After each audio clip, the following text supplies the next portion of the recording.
First, you have some time to look at questions 1 to 7.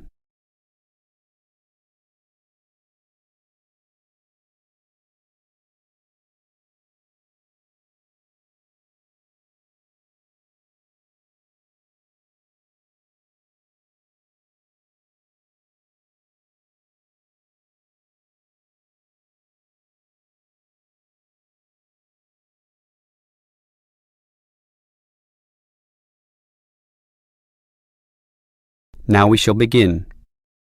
You should answer the questions as you listen, because you will not hear the recording a second time. Listen carefully and answer questions 1 to 7. Hello, can I speak to... the advert doesn't give a name. Well, the name is Bob, and I guess this call is about the car I'm selling, right? Yes, my name's Francis, and I'm definitely interested. You'll like my car then. Clean, neat, nice. What sort is it? Oh, the original model was called an Echo. You know, like the echo a sound can make. But then they changed the name to Yaris just before I bought it. Yaris. I don't know why. I liked the old name, and it's the same car, but that's what it's called. So, what's the colour? The ad says it's cream-coloured. Like cream, then? Yeah, well, it's more of a yellow colour, actually. Not cream? No, I don't know why I said that. It's like a canary, and small like one, too. So, what about the power? How many cylinders does it have? 4 or 6? My brother has a 6-cylinder car and says it's very powerful. Well, this one's 4 only, but I find it fine for city driving. As long as you don't intend to drive this car interstate or across the country, it does the job fine. That's okay. I just want the car basically for commuting to work and maybe some weekend trips. Is it 2-door or 4-door? I suppose it's not 4-door. The car's too small for that, right? Right, just 2 doors, as you say. The front seat bends forward to allow entry into the rear. That's fine by me. This car is just for my girlfriend and I anyway. What about accessories? Radio, CD player, anything else? Does it have an air conditioner? Well, no, it doesn't, but I don't find that a problem. I just open the window. I mean, if you really want, you can pay to have an AC installed. Basically, the only additional feature this car has is a radio, but it's still a great deal. That depends on the price. You say you want $12,800, right? Yep, about that. Well, obviously you expect the price to be reduced to an even figure, right? Well, I don't know. $12,000. $12,500, maybe. If you can lower it a bit, I'll come and have a look, okay? Okay. Let's say $12,400, but I won't lower it any more than that. Certainly not to $12,000. Well, if I can get that better price, I may come over this afternoon. But what year is this car? How old is it?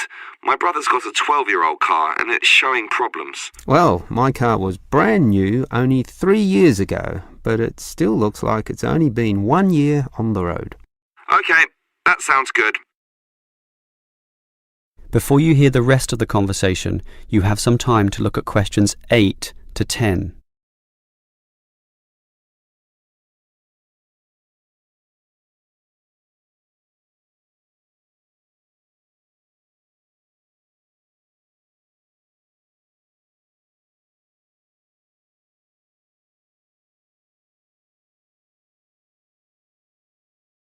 Now listen and answer questions 8 to 10. Can I just ask a few more general questions about this car you're selling? Sure. Can you just tell me why you think it's such a good deal? Of course, I won't necessarily believe you, but just tell me what you think. You can believe me. I honestly think this is a nice car, well worth buying at the price I'm asking. How much registration does it have left? To be honest, not so much, but I think having lots of registration is irrelevant.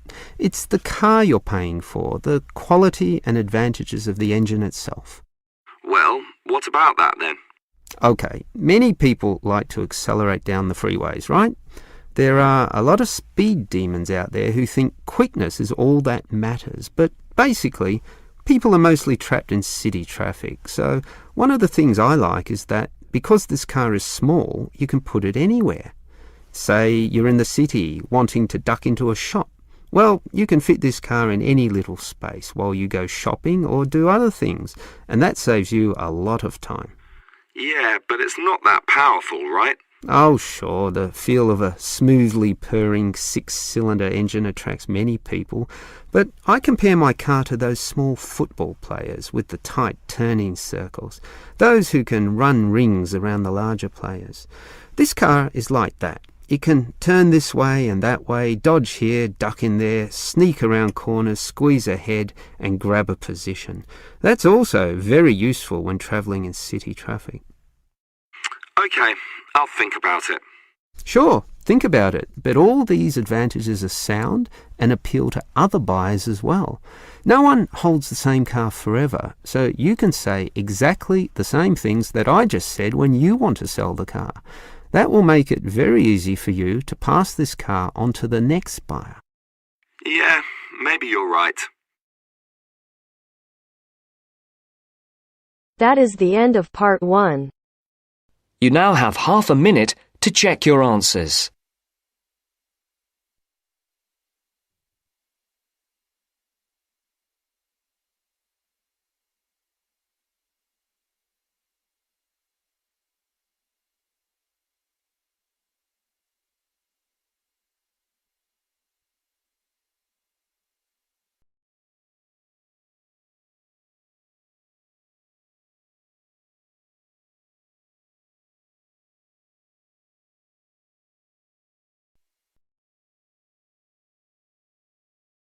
Now turns to part 2. Part 2.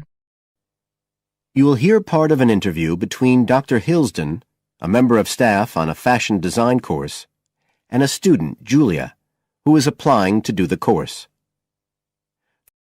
First, look at questions 11 to 13.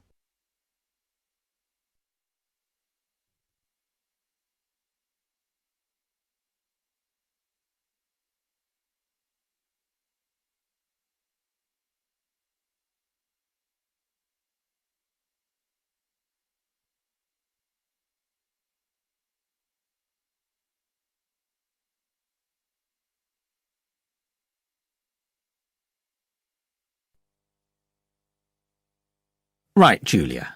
So, from your CV and portfolio, and what you've already told me, you seem to be very much the sort of person we're looking for on the postgraduate course. So tell me, you finished your fashion design course in London 4 years ago. Did you think of carrying straight on and doing a higher degree at the time? Yes, but there were financial pressures. So I ended up working in the retail industry, as you can see from my CV. And actually, it was a very useful experience. In what way? Well, I was lucky to get the job with Fashion Now. They're a big store. And one of my priorities was to get as much experience as possible in different areas. So that was good because I had the chance to work in lots of different departments. And having direct contact with the customers meant I was able to see how they reacted to innovation, to new fashion ideas. Because with Fashion Now, a designer might show something in New York or Milan, and there'll be something similar in the shop within weeks. So that was probably the most useful thing for me. Right. And so what's made you decide to do a postgraduate course now? Well, while I enjoyed working at Fashion Now, and I learned a lot there, I felt, the way forward would have been to develop my managerial skills, rather than my skills in fashion design, and I'm not sure that's what I want to do. Yes. When I was doing my degree in London, I'd been interested in women's wear, but I know that there's been a lot of work done in areas like new fabric construction. And though I'm not intending to go too deeply into the technology, I'd be very interested in looking at how new fabrics could be used in children's wear. So I'd like the chance to pursue that line. Yes, good. And are you at all concerned about what it's going to be like coming back into an academic context after being away from it for several years? No, I'm looking forward to it. But I'm basically more interested in the application than the theory, or at least that's what I've found so far. And I'm hoping the course will give me the contacts and skills I need eventually to set up my own enterprise. I'm particularly interested by the overseas links that the department has. Yes, many of our students look overseas or to international companies for sponsorship of their projects. Before the talk continues, look at questions 14 to 20.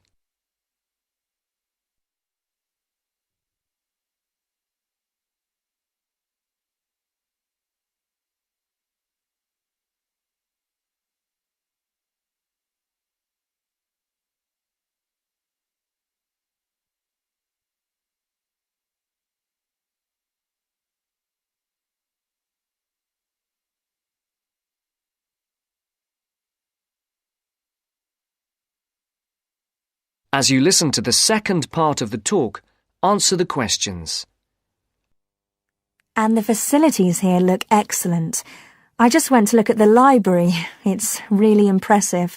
There's so much room compared with the one at my old university. Yes, most students find it's a good place to study. And there are link-ups to other universities, of course, and all the usual electronic sources. The staff run an information skills programme, which we recommend all postgraduates do in the first week or two. Design students find these special collections particularly useful. Yes. Then we have a separate computer centre, which has its own academic coordinator, Tim Spender. He's got a background in art design, and the ethos of the centre is that it's a studio for innovation and creativity, rather than a computer laboratory. Oh, right. I liked the study spaces where students can sit and discuss work together. Very useful for joint projects.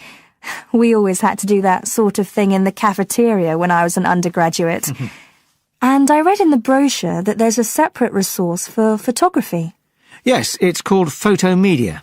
It's not just for photography, but things like digital imaging and new media. It's a resource for all our students, not just fashion design. And we encourage students to work there, producing work that crosses disciplinary boundaries. It's well used. In fact, it's doubled in size since it was set up 3 years ago. And we also have an offshoot from that, which is called Time-Based Media. This is for students who want to develop their ideas in the area of the moving image or sound. That's in a new building that was specially built for it just last year. But there are plans to expand it, as the present facilities are overstretched already. Right. Now, is there anything you'd like to ask about the course itself? I know it's a combination of taught modules and a specialist project, but how does assessment fit in? Well, as you'd expect on a course of this nature, it's an ongoing process. The degree course has 4 stages, and there are what we call progress reviews at the end of each of the first 3. Then the final assessment is based on your project. You have to produce a report, which is a critical reflection on your work. And is there some sort of fashion show? There's an exhibition. The projects aren't all focused on clothes as such. Some are more experimental, so that seems more appropriate. We ask representatives of fashion companies along, and it's usually well attended. Right. And another thing I wanted to ask. That is the end of part 2. You now have half a minute to check your answers.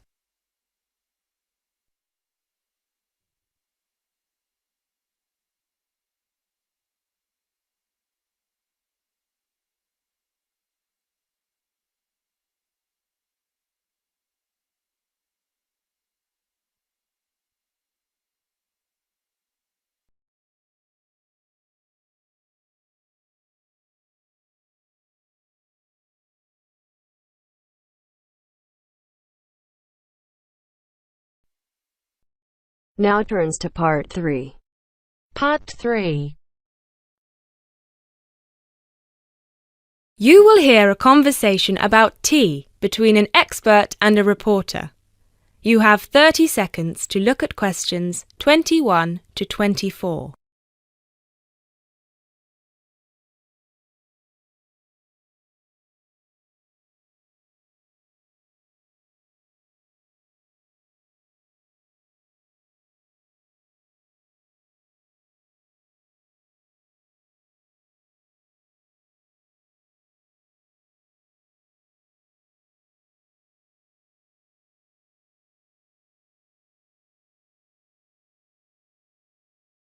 Hi, Jacob. Thank you so much for coming along today. It's my pleasure. I'm very intrigued about what a tea meditation entails exactly.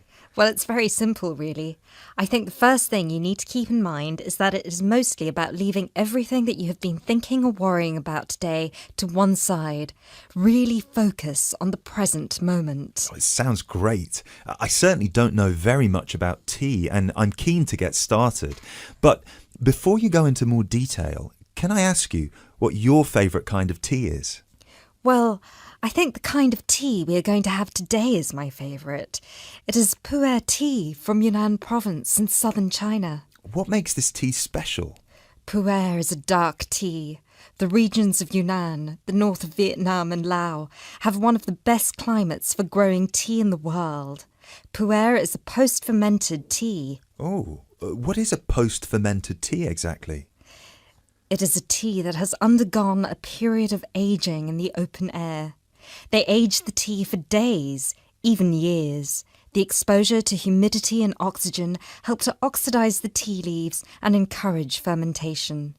This changes the smell of the tea and also removes a lot of bitterness from the taste. It sounds similar to the process of aging wine.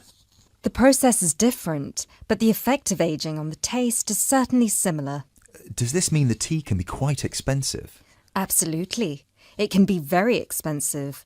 The tea is usually pressed into balls or cakes and sold. At one time, only tea enthusiasts cared about buying these cakes, but now many people have realised that they are an investment, and so buy them like they would buy gold, because the price goes up a lot over time. Before you hear the rest of the talk, you have some time to look at questions 25 to 30.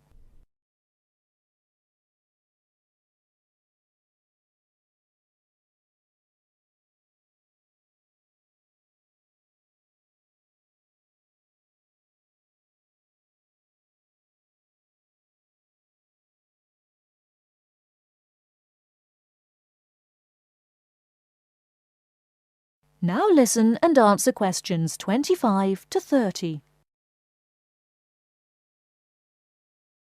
So now I want you to focus on clearing your mind of anything other than this present moment. Let go of any concerns. Okay, one slight problem. I will need to record our conversation, and I will need to take notes for the article. I plan to write about this for my newspaper. Is that okay? Oh yes, of course. Whatever you need. Thank you. I'll try to keep my notes to a minimum. Good. So, where was I?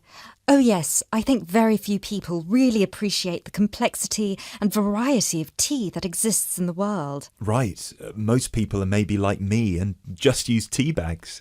Exactly. And with a tea bag, the tea is trapped inside and cannot move around freely. You can really taste the difference drinking a brewed tea that was free to move around through all the water. So, do you ever use tea bags? Never. There are many different kinds of tea: white, yellow, black, green, oolong, matcha, herbal and many others. Each one has its own unique properties. To fully experience what each tea has to offer, you must brew it in the correct way. I also believe in only drinking tea that is picked and sorted by hand, rather than using mechanical processes. Although it takes more time, the tea made by hand is so much better that it leads to an increase in the tea's sales. But in that case, surely if there is more interest in the tea, and with the time-intensive farming process, this means there could be shortages because the demand is higher than the ability to produce it. There were shortages for a while, but then an artificial fermentation process was developed in the 1970s, which helped to speed up the fermentation times. As I mentioned, this process has an aging effect on the taste of pu'er tea that is very similar to the effect on the taste of wine that you get from that fermentation process, though for pu'er tea today, we're talking about that artificial process. How can they do this artificially? The farmers gather the tea leaves into a big pile, then cover it with a large sheet or tarp. They spray water on the tea every now and then, and therefore fermentation happens faster. Usually the tea is left for 30, 45, 60 or even 90 days still. The farmer will check the tea every few days, and just by the feel of the tea, he knows whether it is ready or if it needs more time. Wow, that sounds like a fascinating process. I never realised that there was such a science behind producing tea. Well, now you are ready for the best part, the tasting of it. That sounds like a very good idea to me. So what I will do now is boil the water, and we can begin our meditation. What does that entail? We need to focus on only two things. The first is your mind and body. Forget everything that you have been worrying about today. Forget about what you have to do later on or what somebody said to you earlier. Focus on your breathing and on how your body feels. If you have aches and pains, acknowledge them. Pinpoint where there is tension in your body and try to release it. Oh, yes. I can really feel tension in my shoulders. Let it go. Close your eyes if that helps. Take deep breaths in and out. Soon we will drink the tea. When you drink it, think about the taste and how it feels on your tongue. Is it easy to swallow the tea, or do you need to gulp it? Can you brew the tea leaves more than once? Oh yes, you can brew some teas more than 10 times. Now we will shift to noble silence, focusing only on ourselves and the tea. Enjoy.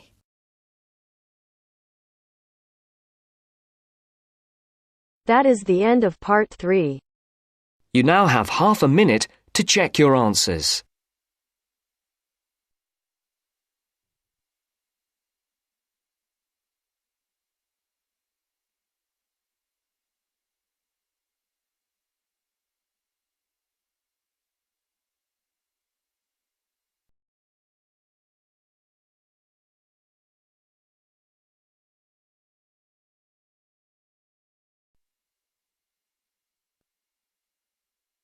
Now turns to part 4. Part 4. You will hear a lecturer in education talking about some experiments done in the USA to investigate the effects of reducing class sizes. First, you have some time to look at questions 31 to 40 on pages 71 and 72.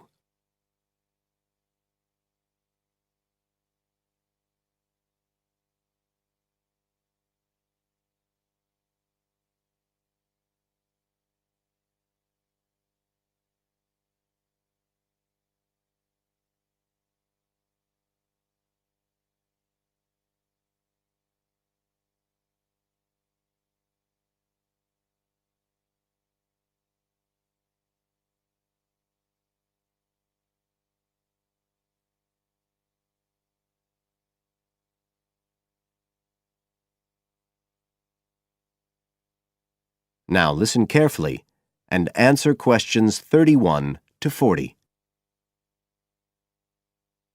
All over the world, there are passionate arguments going on about how educational systems can be improved.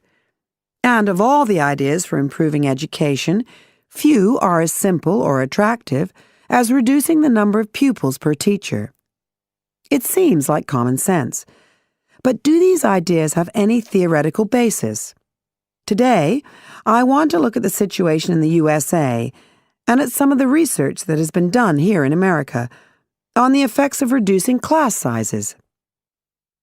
In the last couple of decades or so, there has been considerable concern in the United States over educational standards here, following revelations that the country's secondary school students perform poorly relative to many Asian and European students. In addition, statistics have shown that students in the nation's lower-income schools in the urban areas have achievement levels far below those of middle-class and upper-middle-class schools. So would reducing class sizes solve these problems? Well, we have to remember that it does have one obvious drawback. It's expensive. It requires more teachers and possibly more classrooms, equipment, and so on. On the other hand, if smaller classes really do work, the eventual economic benefits could be huge. Better education would mean that workers did their jobs more efficiently, saving the country millions of dollars. It would also mean that people were better informed about their health, bringing savings in things like medical costs and days off sick. So what reliable information do we have about the effects of reducing class sizes? There's plenty of anecdotal evidence about the effect on students' behavior, but what reliable evidence do we have for this?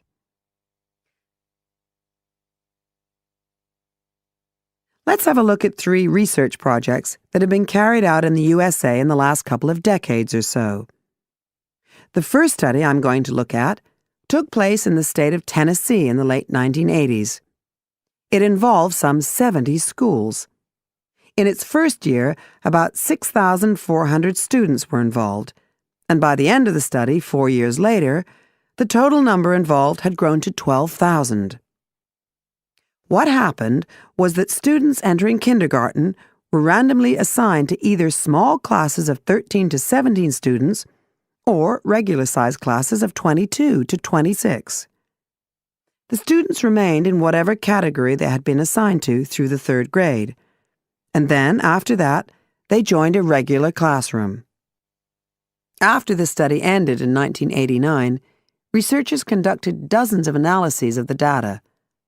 Researchers agree that there was significant benefit for students in attending smaller classes, and it also appears that the beneficial effect was stronger for minority students. However, there's no agreement on the implications of this. We still don't know the answer to questions like how long students have to be in smaller classes to get a benefit, and how big that benefit is, for example. The second project was much larger and took place in California. Like the Tennessee study, it focused on students from kindergarten through to grade 3, but in this case, all schools throughout the state were involved. The experiment is still continuing, but results have been very inconclusive, with very little improvement noted. And the project has, in fact, also had several negative aspects. It meant an increased demand for teachers in almost all California districts. So the better-paying districts got a lot of the best teachers, including a fair number that moved over from the poorer districts. And there were a lot of other problems with the project. For example, there weren't any effective procedures for evaluation. All in all, this project stands as a model of what not to do in a major research project. A third initiative took place in the state of Wisconsin at around the same time as the California project began, and it's interesting to compare the two. The Wisconsin project was small. Class sizes were reduced in just 14 schools, but it was noteworthy because it targeted schools at which a significant proportion of the students were from poor families, compared with California's one-size-fits-all approach. Analysts have found that the results are very similar to the Tennessee project, with students making gains that are statistically significant, and that are considerably larger than those calculated for the California initiative. Now, I'd like to apply some of these ideas to the latest.